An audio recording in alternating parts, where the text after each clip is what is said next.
हमारा आज का टॉपिक है मैसूर, एंग्लो मैसूर वॉर। प्रारंभिक परीक्षा के लिए एंग्लो मैसूर वॉर में आपको 3 फैक्ट्स पर ध्यान देना है। एंग्लो मैसूर वॉर कुल मिलाकर के 4 हुई हैं, तो आपको चारों मैसूर वॉर की तिथियां पता होनी चाहिए, अर्थात वर्ष, कब से कब तक पहला मैसूर वॉर हुआ, दूसरा मैसूर वॉर हुआ। दूसरे, आपको पार्टीज का पता होना चाहिए, पक्षकारों का पता होना चाहिए कि ब्रिटिश गवर्नर कौन था, बैटल ग्राउंड पर कौन मौजूद था, इस तरीके से। तीसरा, आपको पता होना चाहिए युद्ध का परिणाम, खास तौर पर जो 3 संधियां हुई हैं मैसूर वॉर में, मद्रास की संधि, मंगलौर की संधि, श्रीरंगपट्टनम की संधि। इसके अलावा आपको चौथे फैक्ट के तौर पर हैदर अली और टीपू सुल्तान के बारे में कुछ बेसिक जानकारियां होनी चाहिए। इन्हीं 4 तरह के पैटर्न से क्वेश्चन आते हैं। अब थोड़ा सा इसके बारे में और जानकारी प्राप्त कर लेते हैं। जब हम मध्यकाल में मैसूर राज्य को देखते हैं तो ये हमें महान विजयनगर साम्राज्य के एक हिस्से के तौर पर दिखाई देता है, लेकिन आधुनिक काल में हम शुरुआत करेंगे 18वीं शताब्दी के मध्य से, यानी कि लगभग 1750 के बाद का मैसूर, जहां पर शासक जो है वो अपने प्रधानमंत्री के हाथ की कठपुतली है और प्रधानमंत्री सर्वेसर्वा है। तो इस स्थिति में हम देखेंगे हैदर अली का उत्थान और किस प्रकार से फिर वो शासक और प्रधानमंत्री दोनों को एक तरफ करके मैसूर का सर्वेसर्वा बन जाएगा। तो मैसूर के शासक हैं चिक्का कृष्णराज और मैसूर की वास्तविक सत्ता उनके प्रधानमंत्री नंजराज के हाथ में है। हैदर अली शुरुआत में एक सिपाही के तौर पर, एक सैनिक के तौर पर मैसूर में भर्ती होता है, लेकिन जल्दी ही अपनी योग्यता के बल पर वो एक महत्वपूर्ण किले का फौजदार बन जाता है और वो किला है डिंडीगुल। डिंडीगुल से प्रारंभिक परीक्षा में प्रश्न पूछे गए हैं, तो डिंडीगुल को आप ध्यान रखिएगा। 1755 में हैदर अली डिंडीगुल का फौजदार बनता है। फौजदार बनने के बाद वो 2 कार्य करेगा। चूंकि हैदर अली निरक्षर है, तो अपनी इस कमी को पूरे करने के लिए वो एक ब्राह्मण सलाहकार नियुक्त करेगा, खांडे राव। हैदर अली के उत्थान में खांडे राव की भी एक छोटी सी भूमिका होगी, छोटी सी लेकिन अहम भूमिका। इसके अलावा हैदर अली डिंडीगुल में फ्रांसीसियों की मदद लेगा। वह अपनी सेना को पश्चिमी तौर तरीकों से प्रशिक्षित कराना चाहता है और फ्रांसीसी इसमें उसकी मदद करेंगे। आगे चल करके हैदर अली डिंडीगुल में ही एक आधुनिक शस्त्रागार की भी स्थापना करेगा। थोड़े समय के बाद मैसूर की जो राजधानी है, जो हेडक्वार्टर है, वो मैसूर से शिफ्ट होकर के और चला जाएगा श्रीरंगपट्टनम। इस बीच में खांडे राव राजा और उनकी माता को, राजमाता को ये विश्वास दिलाएंगे कि नंजराज के संकट से हैदर अली बचाव कर सकता है। तो खांडे राव, राज परिवार का सहयोग हैदर अली नंजराज का अंत कर देता है, लेकिन साथ ही साथ वो मैसूर की सत्ता भी थोड़े ही समय में अपने नाम कर लेता है और इस तरीके से वो मैसूर का स्वामी बन जाता है। एक साधारण सैनिक से आरंभ करके एक किले के फौजदार तक पहुंचना ये बहुत बड़ी उपलब्धि नहीं थी, लेकिन उसके आगे पूरे मैसूर राज्य का शासक बन जाना ये बहुत बड़ी उपलब्धि थी। एक साधारण सैनिक से शासक तक का सफर। तो हैदर अली मैसूर का शासक बन गया है और जब हैदर अली मैसूर का शासक बना है तो समकालीन जो अन्य शक्तियां हैं, 1760 में वो शासक बन चुका है। सारा डेवलपमेंट आप देखिए 5 वर्ष होता है। तो मैसूर के समकालीन दक्षिण भारत में जो अन्य शक्तियां हैं उसमें मराठे बहुत महत्वपूर्ण हैं, हैदराबाद वाले क्षेत्र में निजाम महत्वपूर्ण है और अब दक्षिण भारत में ईस्ट इंडिया कंपनी ब्रिटेन एक क्षेत्रीय शक्ति के तौर पर अपने आप को स्थापित करने में जुटी हुई है, क्योंकि 1760 बंगाल में प्लासी हो चुका है और 4 साल बाद वहां पर बक्सर भी हो जाएगा। तो अब आप अंग्रेजों को भारत में एक रीजनल पॉलिटिकल पावर के तौर पर देखें, ना कि एक व्यापारिक कंपनी के तौर पर। तो दक्षिण भारत में जो राजनीतिक स्थिति है वो इन 4 शक्तियों के बीच में संघर्ष के तौर पर दिखाई देगी। मैसूर में हैदर अली, उधर पेशवा मराठों में, निजाम हैदराबाद में और east India company Britain. Tipu जो कि हैदर का पुत्र है और सेकेंड मैसूर वॉर में हैदर की मृत्यु के बाद वो गद्दी पर बैठेगा और फ्रांसीसियों से मदद लेने के अलावा फ्रांसीसी क्रांति का उसके ऊपर प्रभाव दिखाई देता है। तो उसके बारे में कुछ सामान्य जानकारियां हम एंग्लो मैसूर वॉर के बाद देखेंगे। अभी हम शुरुआत करते हैं एंग्लो मैसूर वॉर की। Total 4 Mysore war. पहली मैसूर वॉर 1767 से 1769, 2 वर्ष लगभग युद्ध चला। इस युद्ध में ईस्ट इंडिया कंपनी ब्रिटेन, मराठे और निजाम इन्होंने एक त्रिगुट बनाया था और हैदर अली जो कि एक कूटनीतिज्ञ भी था। हैदर एक बढ़िया कॉम्बिनेशन था कूटनीति और योद्धा का, और ये कॉम्बिनेशन कम लोगों में पाया जाता है। तो हैदर ने इस त्रिगुट को भंग कर दिया। उसने मराठों को और निजाम को अलग कर दिया। मराठों और निजाम को अंग्रेजों से अलग कर देने के बाद हैदर अली ने कई सफलताएं प्राप्त करी और 1769 में वो बिल्कुल मद्रास के बाहर तक पहुंच गया। और जब वो मद्रास के बाहर पहुंच गया तो अंग्रेजों ने विवश होकर के उसके साथ संधि कर ली। कर्नाटक युद्ध, प्लासी का युद्ध, बक्सर का युद्ध, लगातार अंग्रेज भारत में विजय प्राप्त कर रहे थे, या अगर संधि भी कर रहे थे तो अपने पक्ष में कर रहे थे। ये पहला अवसर था जब किसी भारतीय शक्ति ने अंग्रेजों को पराजित किया था और इस मिथ को धुंधला दिया था कि अंग्रेज हार नहीं सकते। तो मद्रास की संधि अप्रैल 1769। जितनी भी संधियां देखिए आधुनिक भारत में आप पढ़ेंगे, चाहे वो मैसूर वॉर में हो, मराठों के साथ हो, सिखों के साथ हो, उनका एक सीक्वेंस भी आपको याद रखना होगा। डेट बहुत इंपॉर्टेंट नहीं है कि 4 अप्रैल 1769, लेकिन मद्रास की संधि पहले हुई या सालबाई की संधि पहले हुई, ईयर इंपॉर्टेंट है ताकि आप क्रम लगा सकें और किन के बीच में हुई। तो मद्रास की संधि हैदर अली और अंग्रेजों के बीच में हुई और इसमें संधि की शर्तें उदार थी। इतिहासकारों ने हैदर अली की आलोचना भी करी है कि वो मद्रास पर कब्जा कर सकता था, अंग्रेजों पर नियंत्रण स्थापित कर सकता था। उसने ऐसा नहीं किया। नतीजा ये हुआ कि थोड़े समय के बाद दूसरा मैसूर वॉर हो गया। दरअसल हैदर अली से ये समझने में भूल हुई कि वो फ्रांसीसियों के साथ साथ अंग्रेजों से भी समर्थन प्राप्त कर सकता है, विदेशी हथियार प्राप्त कर सकता है और दोनों पक्षों के बीच में संतुलन बना सकता है। हैदर को लगा कि अगर वो अंग्रेजों के साथ अच्छा व्यवहार करेगा तो अंग्रेज मित्रवत हो जाएंगे। तो एक प्रतिरक्षात्मक संधि की गई, अर्थात अगर हैदर के ऊपर, मैसूर के ऊपर किसी शक्ति का आक्रमण होगा तो अंग्रेज मदद करेंगे। जल्दी ही सेकेंड मैसूर वॉर प्रारंभ हुआ 1780 से 1784। मराठों और मैसूर के बीच में वाद विवाद होता रहता था। मराठों ने मैसूर पर आक्रमण किया और अंग्रेजों ने मैसूर की कोई मदद नहीं करी।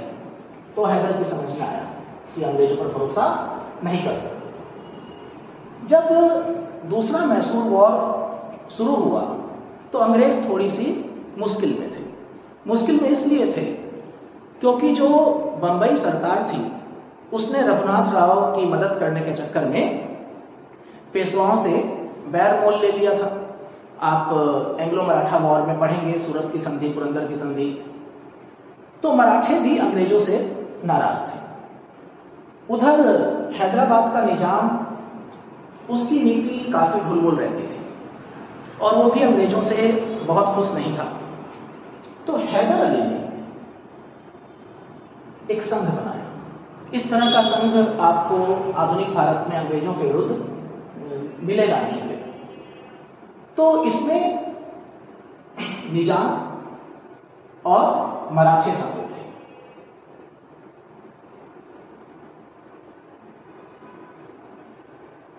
लंबा युद्ध चला 1779 से 1784 के बीच में, और प्रारंभिक सफलताएं मिली हैदर को। जल्दी अंग्रेजों की समझ में आ गया कि स्त्रीगुट से लड़ना आसान काम नहीं है। अंग्रेजों को यह भी भय हुआ कि मराठों के स्त्रीगुट में शामिल हो जाने से सिर्फ मैसूर और कर्नाटक ही नहीं बल्कि बंगाल के भी खो जाने का डर है। तो अंग्रेजों ने मराठों के साथ 1782 में सालबाई की संधि कर ली।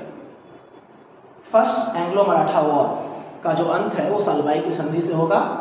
और प्रारंभिक परीक्षा में प्रश्न आता है कि सालबाई संधि का महत्व क्या था, और उत्तर थोड़ा सा अलग है।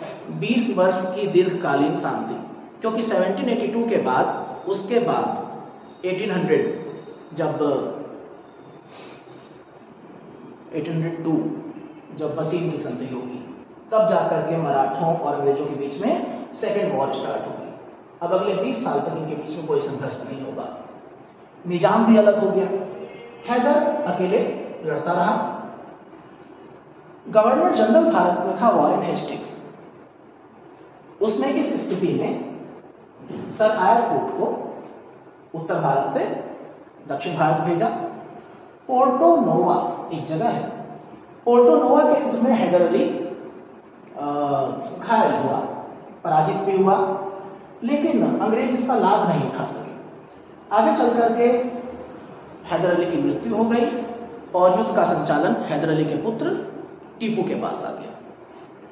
और अंततः अंग्रेजों को टीपू के साथ मंगलौर की संधि करनी पड़ी। मैसूर की तरफ से टीपू सुल्तान ने और अंग्रेजों की तरफ से लॉर्ड मैकार्टनी ने। वॉरेन हेस्टिंग्स ने इस संधि और उसकी शर्तों को पसंद नहीं किया, लेकिन बंगाल में बैठ करके वो दक्षिण की स्थितियों का सही मूल्यांकन नहीं कर पा रहा था। तो मंगलौर की संधि मैसूर की संधि के मुकाबले कठोर थी। इसके बाद अंग्रेज जब भी संधि करते थे तो एक टेम्परेरी उपाय के तौर पर करते थे कि अभी संधि कर लेते हैं, बाद में देखेंगे। थर्ड मैसूर वॉर 1790 से 1792, अब पूरी तरह से सत्ता टीपू सुल्तान के पास है। टीपू सुल्तान फ्रांसीसियों के साथ अपने संबंध बढ़ा रहा है। वो अपनी सेना को फ्रांसीसी तौर तरीके सिखा रहा है। इसके अलावा वो अपने राजदूतों को भारत के बाहर फ्रांस और कस्तूनतुनिया भी भेज रहा है। वो चाहता है कि विदेशों से उसको मदद मिले, लेकिन ये आसान काम नहीं था। किसी भी पूरे विश्व इतिहास में आप देखिएगा, विश्व इतिहास में आपको इटली का यूनिफिकेशन देखने को मिलेगा। जो चीजें यूरोप में हुई कि एक राज्य की स्वतंत्रता या एक राज्य के एकीकरण में यूरोप की अन्य शक्तियों ने दूसरी शक्तियों के खिलाफ उस राज्य को मदद करी, तो उसका एक बड़ा कारण था उनकी आपसी मित्रता और शत्रुता, प्लस उनकी सीमाओं का आपस में जुड़ा होना। भारत की सीमा किसी भी ऐसे यूरोपियन राष्ट्र से जुड़ती नहीं थी जिसके अंग्रेजों के साथ कॉमन इंटरेस्ट हो या फिर जिसका अंग्रेजों के साथ विरोध हो। तो विदेशियों का भारत में आकर के अंग्रेजों के खिलाफ किसी भारतीय शक्ति को मदद देना बहुत दूर की कौड़ी थी। अंग्रेजों ने 1784 में जब तीसरा मैसूर युद्ध लड़ा तो भारत में कमान गवर्नर जनरल के तौर पर लॉर्ड कॉर्नवालिस के पास थी। कॉर्नवालिस का चयन भी बहुत सोच समझ के किया गया था, आगे चल के हम पढ़ेंगे। श्रीरंगपट्टनम की संधि, थर्ड मैसूर वॉर में मैसूर पराजित हुआ। टीपू सुल्तान को अपना आधा राज्य अंग्रेजों को देना पड़ा, युद्ध की क्षतिपूर्ति के तौर पर 3 करोड़ रुपए देने पड़े, और इतना पैसा उसके पास नहीं था तो उसको अपने 2 पुत्र बंधक के तौर पर भी देने पड़े। कॉर्नवालिस की आलोचना की गई कुछ अधिकारियों के द्वारा कि कॉर्नवालिस ने टीपू को समाप्त करने की बजाय संधि क्यों कर ली। दरअसल कॉर्नवालिस ने सुनिश्चित किया था इस बार कि टीपू सुल्तान को किसी भी प्रकार की कोई मदद भारतीय शक्तियों से ना मिले, तो उसने मराठों और निजाम के साथ एक गुट बनाया, वही गुट जो पहले मैसूर वॉर में भी था, और उसने सुनिश्चित किया कि ये गुट इस बार टूटे नहीं। हालांकि टीपू सुल्तान ने प्रयास भी नहीं किया। टीपू सुल्तान योद्धा तो था, लेकिन अपने पिता की तरह डिप्लोमेट नहीं था, कूटनीतिज्ञ नहीं था। उसने मराठों और निजाम को अंग्रेजों से अलग करने का कोई प्रयास नहीं किया, और इन तीनों से लड़ना उसके लिए असंभव था। तो कॉर्नवालिस की जब आलोचना की गई कि उसने संधि क्यों करी जब वो टीपू को समाप्त कर सकता था, तो कॉर्नवालिस ने एक टिप्पणी करी जो प्रारंभिक परीक्षा में पूछी जा सकती है। कॉर्नवालिस ने कहा, हमने अपने मित्रों को अधिक भयानक बनाए बिना ही अपने शत्रुओं को फलदायक रूप से लंगड़ा कर दिया। मित्रों को अधिक भयानक बनाए बिना। कॉर्नवालिस जानता था कि आज जो उसके मित्र हैं मराठे और निजाम, उनके साथ भी कल लड़ना है। तो संधि जो हुई मराठों, निजाम और अंग्रेजों के बीच में, उसकी शर्त यह थी कि टीपू की पराजय के बाद मैसूर राज्य को 3 भागों में बांट लिया जाएगा। तो पूरे मैसूर का विभाजन 3 भागों में कर देने का मतलब था कि मराठों और निजाम के क्षेत्र में और सैनिक शक्ति में वृद्धि कर देना। वो नहीं करना चाहता था, वो अपने मित्रों को और भयानक नहीं बनाना चाहता था। शत्रु टीपू, उसका आधा राज्य ले लिया, बहुत सारी संपत्ति ले ली, उसके पुत्र बंधक के तौर पर थे, तो टीपू कमजोर हो गया। इसकी व्याख्या ये है। कॉर्नवालिस के बाद सर जॉन सोर गवर्नर बनकर के आए, और मैसूर को समाप्त करने में उनकी कोई दिलचस्पी नहीं थी। सर जॉन सोर की पॉलिसी को अहस्तक्षेप की नीति कहा जाता है। लॉर्ड वेलेस्ली 1799 और लॉर्ड वेलेस्ली भारत में फ्रांसीसी प्रभाव को बिल्कुल समाप्त करना चाहते थे। उन्होंने सहायक संधि प्रणाली को जन्म दिया। हालांकि सहायक संधि प्रणाली का जन्मदाता डुप्ले को माना जाता है कि फ्रांसीसियों ने यह सब किया, लेकिन व्यवहारिक तौर पर देखा जाए और बड़े पैमाने पर एक पॉलिसी लॉर्ड वेलेस्ली की थी। लॉर्ड वेलेस्ली ने सहायक संधि, सब्सिडरी अलायंस का प्रस्ताव भारतीय शासकों को दिया। इसके अंतर्गत भारतीय शासकों की सुरक्षा के लिए एक ब्रिटिश सैनिक टुकड़ी उस राज्य में रखी जाती थी, और उसके बदले में उस राज्य को उस सैनिक टुकड़ी का खर्चा उठाना होता था, एक अमाउंट देना होता था। वेलेस्ली ने उस अमाउंट के बदले में राजस्व क्षेत्र भी एक्सेप्ट किए। जो राज्य सहायक संधि को स्वीकार करता था, उसको अपनी विदेश नीति एक प्रकार से अंग्रेजों के पास रख देनी होती थी, क्योंकि अब वो अंग्रेजों की स्वीकृति के बिना कोई युद्ध नहीं लड़ सकता था। तो सहायक संधि प्रणाली कई राज्यों ने एक्सेप्ट करी। निजाम पहला था जिसने सहायक संधि पर हस्ताक्षर किया। तो लॉर्ड वेलेस्ली ने टीपू के पास भी सहायक संधि का प्रस्ताव भेजा, जिसे टीपू ने अस्वीकार कर दिया, और अंततः 4th मैसूर वॉर हुआ और टीपू सुल्तान युद्ध में लड़ते हुए मारा गया। 1799 अंग्रेजों ने श्रीरंगपट्टनम पर अधिकार कर लिया, और चूंकि मराठों और निजाम के साथ भी संधि थी, तो कुछ क्षेत्र उनको भी दिए गए। मैसूर का जो पुराना वाडियार वंश था, वहां पर एक 2 वर्षीय बालक कृष्णराज को अंग्रेजों ने मैसूर का राजा बनाया, और मैसूर पर सहायक संधि लाद दी गई। और मैसूर का महत्व समझिए। वेलेस्ली जब कह रहा है कि अब पूरब का राज्य हमारे कब्जों में है, अब हमें भारत विजय से कोई नहीं रोक सकता, तो ये मैसूर का महत्व था। तो प्रारंभिक परीक्षा के लिए इतना आपको न्यूनतम देखना है।